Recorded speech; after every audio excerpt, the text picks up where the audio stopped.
ស្វាគមន៍អ្នកគុណនិយមគ្រប់បាក់ទាំងអស់គ្នាសាជាថ្មីម្ដងទៀតមកកាន់វីដេអូសម្រាយរឿងបល្ល័ង្កត្រាក់អធិរាជភាគទី86ដែលជាភាគបន្តរបស់យើងសាច់រឿងចាប់ផ្ដើមឡើងដោយអ្នកប្រមាញ់បិសាចពេលនេះក៏បានធ្វើដំណើរចេញទៅជាមួយនឹងយានជាច្រើនវាក៏ជាលើកទី1ដែលក្រុមអ្នកប្រមាញ់បិសាចចំនួនថ្មីដឹងថាមាននៅសមរភូមិដ៏ធំហើយក៏មិនដឹងនោះទេថាមានអ្វីកើតឡើងចំពោះបន្ទាយសិនណាន80ម៉ោងក្រោយមកយានរបស់ពួកគេក៏ជិតធ្វើដំណើរទៅដល់កន្លែងសមរភូមិស្ថានភាពគឺពិតជាបន្ទាន់ខ្លាំងណាស់កាលពី3ថ្ងៃមុនពពួកបិសាចបានវាយលុកនៅបន្ទាយសិនណានព្រមទាំងប្រាប់ដំណឹងនៃអតិថិបិសាចទាំង12គ្រប់គ្នាគ្រាន់តែលើបែបនេះម្នាក់ភ្ញាក់ផ្អើលជាខ្លាំងហានយូក៏បាននិយាយថាប៉ុន្មានឆ្នាំកន្លងមកនេះបិសាចគឺមិនដែលបើកនៅការប្រយុទ្ធធំដល់ម្លឹងនោះទេតែពួកគេចង់បានអ្វីទៅឡងហើយចិនក៏ចាប់ផ្ដើមនឹកឃើញទៅដល់សម្ដីអធិរាជអតិថិបិសាចអញ្ចឹងបញ្ញាប់សួរពីស្ថានភាពនៃបន្ទាយសិនណានយ៉ាងម៉េចទៅហើយម្នាក់នោះក៏បានប្រាប់ថាកុំបារម្ភអីបើទោះបីជាលើកនេះសកម្មភាពរបស់បិសាចលឿនក៏ដោយក៏ប៉ុន្តែមានតែជើងខ្លាំងអាត់កំបាំងម្នាក់លាក់ខ្លួននៅក្នុងចំណោមពួកបិសាចអញ្ចឹងហើយព័ត៌មានក៏អាចបញ្ជូនមកតាន់ពេលវេលាលេនសិនក៏ចាប់អារម្មណ៍ទៅនឹងជើងខ្លាំងអាត់កំបាំងនឹងដែរគេគឺពិតជាឆ្លាតខ្លាំងមែនទែនឆ្លៀតនៅក្នុងអាកាសនេះផងដែរសម្ព័ន្ធក៏បានធ្វើឲ្យអតិថិបិសាចក៏ដូចជាបិសាចដែលមាននៅ level ចាប់ពី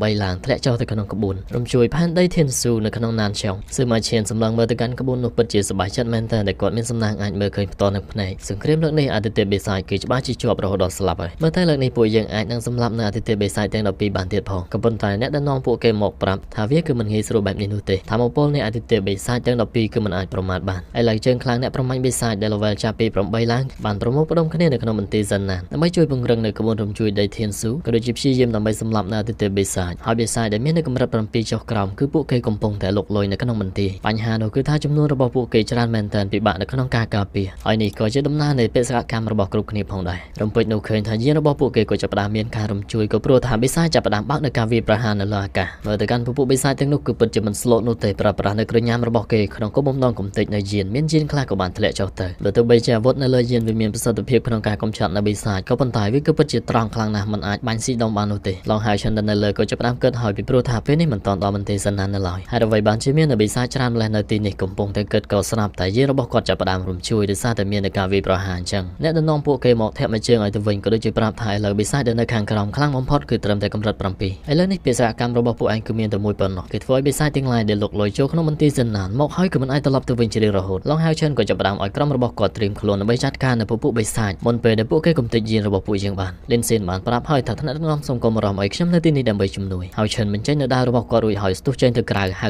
យូឲ្យប្រើប្រាស់ថាមពលអាចឲ្យគាត់អណ្ដែតនៅលើអាកាសរួចប្រើប្រាស់នៅលឿនទៅលឿនទៅចាត់ការលិនសេននៅនេះវិញប្រាប់ថាខ្ញុំលោតទៅមុនគ្រប់គ្នាលោតទៅតាមក្រោយបន្ទាប់ពីលិនសេនលោតចុះទៅគ្រប់គ្នាក៏បានលោតទៅតាមលិនសេនភ្លាមក៏បានបោះនៅឧបករណ៍អ្វីមួយយ៉ាងទៅឲ្យពួកគេហើយវាគឺប្រៀបបានដូចជាស្គីដែលអាចជិះបានលើអាកាសវគ្គនេះផងដែរមើលទៅកាន់សកម្មភាពរបស់លិនសេនហាក់បីដូចជាក្លាហានខុសពីរាល់ដងអាចគេចេញពីបិសាចដោយគ្មានការតក់ស្លុតសឺម៉ាឈៀនហានយូជាមួយនឹងយ៉នក៏នៅតែបន្តទប់ទល់យើងឯណាវិញបើទោះបីជាមិនទាន់អាចប្រយុទ្ធបានក៏ប៉ុន្តែនៅតែអាចកិច្ចខ្លួនក៏ដូចជាការពារដល់ខ្លួនឯងបិសាចស្លាប់មួយនោះក៏បាននិយាយថាមនុស្សល្ងងនៅលើអាកាសនេះគឺជាទឹកដីរបស់ពួកយើងហើយឆិនបានដាក់មួយជើងទៅថាមិនប្រកាសនោះទេគេធ្លាក់ចុះទៅដូចជារៀងងងឹតមកមិនទាន់នឹងបានងើបផងហើយឆិនក៏បានមកចាក់បន្ថែមទៅហើយភ្លាមបិសាចជាច្រើនទៀតក៏បានមកធ្វើការវាយប្រហារហើយឆិននៅតែប្រើប្រាស់នៅល្បឿនដាវដ៏លឿនរបស់គាត់ក៏ដូចជារន្ទះដាវចាត់ការទៅកាន់ពួកគេតែដោយសារតែចំនួនច្រើនគាត់ក៏ត្រូវខ្ទាតចុះឃើញដូច្នេះម្នាក់គឺពិតជាបារម្ភខ្លាំងមែនទែនស្របពេលដែលបិសាចនៅតែបន្តសម្រុកចូលគ្រឿងញ៉ាំគឺបេះនឹងចំនៅដើមទ្រូងរបស់ហើយឆិនទៅហើយក៏ស្រាប់តែភ្លាមនោះបន្តងភ្លេងអ៊ីថាណុលក៏ចាប់ផ្ដើមមាននៅពន្លឺវត្តមានរបស់ឆៃអឺបានចេញមកវិញចាត់ការគេជួយសង្គ្រោះទៅដល់ហើយឆិនអ្នកក្លាហានជាងគឺពិតជាសប្បាយចិត្តមែនទែនថាឆៃអឺអូនត្រឡប់មកវិញហើយគ្នាដទៃទៀតក៏ប្រញាប់ហើយថាថ្នាក់ដឹកនាំរង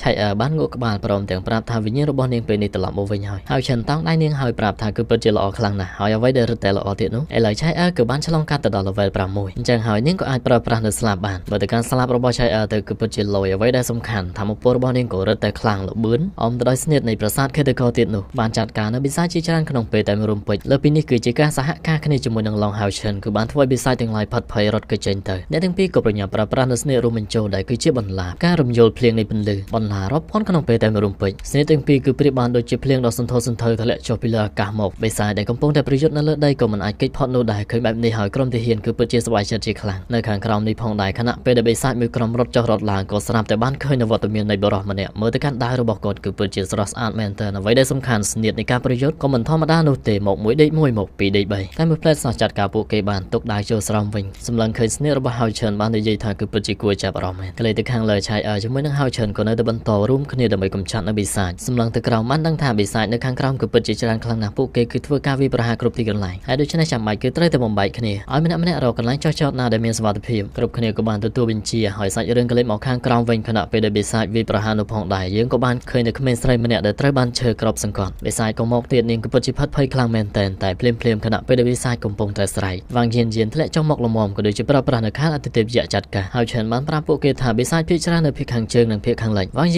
ានស៊ឺម៉ាឈៀនអ្នកទាំងពីរទទួលខុសត្រូវកំចាត់នៅបិសាចទាំងសងខាងស៊ឺម៉ាឈៀនប្រើប្រាស់នៅញញូដ៏ធំចាត់ការនៅបិសាចរួចប្រាប់ថាទុកចិត្តចោះមានខ្ញុំនៅទីនេះគឺច្បាស់ជាគ្មានរឿងអ្វីកើតឡើងនោះទេឡងហៅច្រើនក៏បានប្រាប់ទៀតថានៅក្នុងភាគខាងត្បូងមាននៅបិសាចតិចតួចអញ្ចឹងហើយលៀនស៊ីននិងជីងអឺទទួលខុសត្រូវនៅផ្លូវនោះហើយពួកយើងឲ្យទៅជួយបើសិនជាមានករណីចាំបាច់តែដូចជាអ្វីដែលអ្នកក្លាហានទាំងអស់គ្នាបានឃើញជីងអឺនឹងអាចក៏ហៅនៅបិសាចបានអញ្ចឹងហើយដំណើរផ្លូវគឺពិតជាមិនសូវពិបាកប៉ុន្មាននោះទេបិសាចម្នាក់ឃើញហើយក៏ពេញញ៉ាំរត់គេចចេញទៅហើយច្រើនថែមទាំងបានចាត់ឲ្យហានយូជាមួយនឹងហៅយូទៅចាត់ការនៅភាគខាងកើតសម្អាតនៅបិសាចជុំវិញតំបន់សុវត្ថិភាពចំណែកគាត់ជាមួយនឹងឆៃអឺទទួលខុសត្រូវចាត់ការបិសាចនៅតំបន់កណ្ដាលយើងមើលទៅកាន់បិសាចដែលមានចំនួនច្រើនក៏ប៉ុន្តែហើយច្រើនរបស់យើងក៏ដូចជាឆៃអឺលើកនេះគឺពិតជាកាចខ្លាំងមែនទែនហើយច្រើនប្រយុទ្ធនៅខាងក្រោមឆៃអឺចាត់ការនៅខាងលើជាលទ្ធផលបិសាចនៅទីនេះក៏ត្រូវបានសម្អាតក្លេកមកកាន់យានបន្ទាប់ពីក្រោកឈរឡើងវិញបិសាចក៏នៅតែបន្តសម្រុកចូលទៀតអញ្ចឹងនាងក៏ចាប់ផ្ដើមប្រើប្រាស់នៅខែលអតិថិយៈចាត់ការក៏ដូចជាក្រវីក្រវ៉ាត់ស្រែកពេញណាពេញណីកំចាត់នៅពួកគេក្នុងពេលតែមួយរំពេចស៊ឺម៉ាឈៀនក៏ដូចគ្នាញញូរបស់គាត់ក៏ដូចជារន្ទះជើងជីងអឺនៅតែមានបិសាចរបស់នាងជួយទប់ទល់ក៏ប៉ុន្តែអ្វីដែលប្លែកនោះគឺជាលីនស៊ីនពីមុនឃើញបិសាចគឺដឹងតែរត់ហើយក៏ប៉ុន្តែឥឡូវក៏បែរជាសម្រុកចូលប្រើប្រាស់នៅស្នៀតជីស្គីដ៏លឿនរបស់គាត់ហានយូអានេះវិញចាត់ការនៅបិសាចដែលរារាំងហើយដោយសារតែពួកគេមានចំនួនច្រើនអញ្ចឹងក៏ចាប់ផ្ដើមឲ្យហៅយូម្ដងកុំឃើញតូចតែបន្ទាប់ពីប្រាជាធំនោះគឺជា 3 in 1ភ្លាមស៊ឺម៉ាឈៀននេះក៏ត្រូវបានបិសាចចាប់ច្បាច់កជាប់ឈឺចាប់រើមិនរួចសំណាងហើយដែលយានមកជួយនាងបាននិយាយទៀតថាឲ្យក្រោះការពី level 6នេះក៏ដូចជាមិនខ្លាំងតទៅសោះស៊ឺម៉ាឈៀនបានសួរថាតើនាងសម្អាតនៅទីនោះរួចរាល់ហើយមែនទេនាងក៏សួរត្រឡប់ទៅវិញថាលោកគ្មានអារម្មណ៍ថាធុញឯមែននេះលបងនឹងចាប់ផ្ដើមដោះឲ្យទៀតហើយប្រាប់ថាខ្ញុំគឺទើបតែកម្ដៅសាច់ដុំរួចតែប៉ុណ្ណោះបិសាចសម្រុកចូលមកអ្នកទាំងពីរក៏បានសម្រុកចេញដោយឡែកក្លេកមកកាន់ជាងរបស់យើងក៏ស្រាប់តែបិសាចសម្រុកចូលមកសំណាងល្អលីនស៊ីនប្រើប្រាស់នៅខែលការពារក៏ដូចជាប្រាប់ថាលើកនេះគាត់គឺនឹងសាក់លបងជាងក្លេកទៅបានឃើញលីនស៊ីននៅតែប្រើប្រាស់នៅល្បឿនកិច្ចចេញដល់អង្អាចក៏ដូចជានឹកឃើញថាការពិតទៅអ្វីដែលស៊ីននិយាយត្រូវនាងបានប្រាប់ទៅកាន់លីនស៊ីនថាមិនចាំបាច់រៀននៅវេទមន្តវាយប្រហារនោះទេតែក្រុមទាំងមូលគឺច្បាស់ជាមិនអាចអត់នៅអ្នកវេទមន្តដែលចេះវាយប្រហារតាមពិតអញ្ចឹងសោះអបិនឹងប្រែជាក្លាហានដល់ម្លឹងក៏ព្រោះថាអនុភាពនៃស្នេហាហោះឡើងទៅខាងលើបន្តប្រាប់ទៀតថាអញ្ចឹងគាត់ក៏បានផ្លាស់ប្ដូរតិចតួចគាត់មិនអាចរៀននៅវេទមន្តវាយប្រហារនោះទេក៏ប៉ុន្តែអាចឆ្លាក់នៅធាតុវាយប្រហារនៅលើគ្រីស្តាល់ពពកភ្លើងនេះបានរួចហើយក៏ចាប់ផ្ដើមប្រើប្រាស់នៅកាំរស្មីអណ្ដាតភ្លើង1000ជាលទ្ធផលលីនស៊ីនក៏អាចចាត់ការនៅបិសាចជាច្រើននៅក្នុងពេលតែមួយរំពេចជាងរត់ចូលមកប្រាប់ថាលបងអាស្នៀតមួយនេះគឺពិតជាអស្ចារ្យមែនលីនស៊ីនចាប់ផ្ដើមសម្ដែងនៅរឹកសង្ហាថាត្រឹមត្រូវហើយចាប់ពីពេលនេះតទៅសូមឲ្យខ្ញុំថាគឺជាជាងខ្លាំងវេទមន្តពិតប្រាកដមើលពីខាងលើក្នុងមន្ទីរក៏នៅតែមានការវាយប្រហារជាច្រើនកន្លែងហើយឈិនរបស់យើងគណៈពេលដែលរត់នេះផងដែរក៏ស្រាប់តែមានអារម្មណ៍ថាដូចជាទ្រូងរបស់គាត់ចាប់ផ្ដើមឈឺឆៃបានសួរថាមិនអីទេមែនទេគាត់ប្រាប់ថាមិនអីព្រមទាំងដឹងថាវាគឺជាភ្លេងអេថឺណលវាហាក់បីដូចជាកំពុងតែស្រូបធម្មពលព្រលឹងនៃបិសាចដែលបានស្លាប់ទៅនោះហើយធម្មពលទាំងអស់គឺត្រូវបានបញ្ជូនទៅកាន់ប្រាសាទអេថឺណលនឹងផងដែរគឺត្រូវការស្រូបយកនៅធម្មពលពីខាងក្រៅដើម្បីអាចរក្សានៅលំនឹងក៏ប៉ុន្តែផ្នែកនៃធម្មពលនេះក៏នឹងត្រូវបានបំលែងទៅជាធម្មពលវិញ្ញាណរបស់ហៅឈិនហើយដូច្នេះយ៉ាងហោចណាស់ហៅឈិនក៏លែងបារម្ភពាក់ព័ន្ធជាមួយនឹងការប្រើប្រាស់ធម្មពលវិញ្ញាណអស់ទៀតដែរស្របគ្នាស៊ឺម៉ាឈៀនជាមួយនឹងយានបានមកដល់ថាពួកគេចាត់ការរួចហើយលីនស៊ីនជាមួយនឹងជីងក៏ដូចគ្នាហានយូអានេះមិនមែនត្រឹមតែមកគ្នាឯងនោះទេនាំទាំងសាកសពបិសាចមកមួយទៀតផងមើលទៅកាន់ល្អិតហៅយូគេគឺពិតជានឹកទៅដល់ឆៃមែនតើគ្រប់គ្នាមកជួបជុំអស់ហើយហៅឈិនក៏បានដាក់បញ្ជាឲ្យសម្លាប់នៅបិសាចដែលនៅសេសសល់តាមផ្លូវនេះផងដែរយើងក៏បានឃើញនៅពិជារាដែលព្យាយាមរត់គេចក៏ដូចជាទាហានម្នាក់បានប្រយុទ្ធជាមួយនឹងបិសាចតែចាញ់ក្រោមដៃរបស់គេទៅហើយឃើញនៅចំនួនបិសាចច្រើនពេកឲ្យប្រញាប់ហើយនៅជំនួយតែបិសាចនោះប្រាប់ថាគ្មាននរណាដែលមកជួយឯងនោះទេទៅនរកទៅតែភ្លាមក្រុមរបស់ហៅឈិនក៏បានមកដល់លំមស៊ឺម៉ាឈៀនជាមួយនឹងយានបើកផ្លូវវាយប្រហារហានយូជាមួយនឹងហៅឈិនសម្រុកចូលឆៃរបស់យើងនៅតែចាត់ការនៅលើអាកាសលីនស៊ីនជាមួយនឹងជីងជិះនៅលើសត្វបិសាចក្លេទៅកាន់ក្មេងស្រីម្នាក់ក៏ស្រាប់តែតុក្កតារបស់នាងបានជ្រុះនាងក៏ប្រញាប់រត់ទៅរើសទាំងដែលមិនមើលនៅបិសាចដែលកំពុងតែសម្រុកមកបិសាចថែមទាំងស្រែកឲ្យនាងជិះចេញភ្លាមនោះហៅឈិនរបស់យើងក៏ដឹងថាវីវហើយជើងខ្លាំងម្នាក់នោះក៏ស្រាប់តែបង្ហាញខ្លួនប្រើប្រាស់នៅល្បឿនដ៏លឿនជាងហៅឈិនដកនៅដៃដ៏ស្រស់ស្អាតរបស់គាត់សម្រុកចូលទៅចាត់ការនៅបិសាចទាំងឡាយដែលនៅពាំងផ្លូវព្រមទាំងប្រហារជីវិតនៅបិសាចមួយនោះជួយសង្គ្រោះទៅដល់ក្មេងស្រីដែលហ៊ានទាំងឡាយឃើញគឺពិតជាសប្បាយចិត្តសរសើរថាអស្ចារ្យមែនទែនគាត់គឺជាមេតបសៀវទូបិសាចដទៃទៀតក៏នៅតែបន្តដើរចូលក្មេងស្រីគឺពិតជាភ័យខ្លាចមែនទែនតែសៀវទូប្រាប់ថានាងតូចកុំខ្លាចអីបងអូនអាចបិទភ្នែកសិនបានរួចដៃមកខាង3ក្មេងស្រីដៃមកខាងកាន់នៅដៃរបស់គាត់ចាត់ការនៅបិសាចទាំងឡាយប្រើពេលតែមួយផ្លែតសោះបិសាចទាំងនោះក៏ត្រូវបានខ្សិនខ្សែដាក់ក្មេងស្រីចុះរួចបានរើសតុក្កតាជូនទៅដល់នាងវិញសួរទៅកាន់ហៅឈិននៅខាងក្រោយថាគឺជាក្រុមប្រមាញ់បិសាចមែនទេឡងហៅឈិនរបស់យើងក៏បានប្រាប់ថាត្រឹមត្រូវហើយពួកយើងគឺជាអ្នកប្រមាញ់បិសាចកម្រិតមេតបលេខរៀងទី21មកទីនេះគឺដើម្បីជួយដល់ពួកលោកមេតបក៏បានអរគុណក៏ដូចជាណែនាំខ្លួនថាឈ្មោះរបស់គាត់គឺជាទូសឺស្វាគមន៍អ្នកទាំងពីរក៏បានចាប់ដៃគ្នាហៅឈិនសួរថាស្ថានភាពនៅពេលនេះយ៉ាងម៉េចទៅហើយមេតបទូបានប្រាប់ថាបិសាចនៅក្នុងសមរភូមិស្ទើរតែត្រូវបានកំចាត់អស់ឥឡូវគឺនៅតែរងចាំដំណឹងពីក្បួនរំជួយដីធានស៊ូនោះទេតែភ្លាមក៏ស្រាប់តែមានសំឡេងរំជួយមួយការរំជួយនេះផងដែរវាគឺពិតជាខ្លាំងមែនទែនស៊ឺម៉ាឈៀនមានប៉ុណ្ណាណៃចង់ដួលអ្វីដែលសំខាន់នៅ នៅជុំវិញទីនេះក៏ហាក់បីដូចជាមាននៅពពុះពណ៌ស្វាយជាច្រើនធ្លាក់ចុះមកទីហ៊ានឃើញងឹងឆ្ងល់ថាវាគឺជាអ្វីយកដៃទៅប៉ះមេតបស្រ័យប្រាប់ថាកុំប៉ះមិនតនឹងផុតមាត់ផងក៏ស្រាប់តែវាបានផ្ទុះកំទេចទីហ៊ាននោះទៅហើយលើពីនេះវាគឺពិតជាមាននៅចំនួនច្រើនទីហ៊ានទាំងឡាយដែលនៅក្នុងនេះក៏ត្រូវបានខ្ទេចគ្មានសាកសពនៅខាងលើយើងក៏បានឃើញនៅបិសាចដែលជាជើងខ្លាំងម្នាក់ហើយឈិនជាមួយនឹងមេតបទូសើក៏ត្រៀមខ្លួនដើម្បីប្រយុទ្ធកលេទៅកាន់បិសាចដែលនៅខាងលើគេនិយាយយ៉ាងសង្ហាទៀតហើយថាមនុស្សលោកគឺនៅតែខ្សោយដដែល